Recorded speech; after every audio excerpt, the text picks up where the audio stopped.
This is an example of an island in, it's called Cloud Compared. An idea, this is the LIDAR data. It's actually 87 million points, and I converted it to under tool mesh. Um, I created a 3D mesh of this.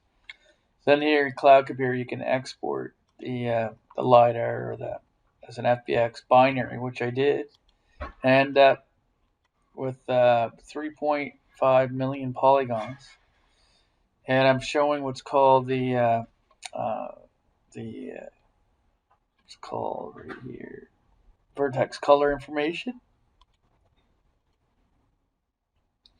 But anyways, give you an idea of the field of view of product. So now I'm going to do some LOD of, and the blue is the lowest, by the way. This is the highest part of the island.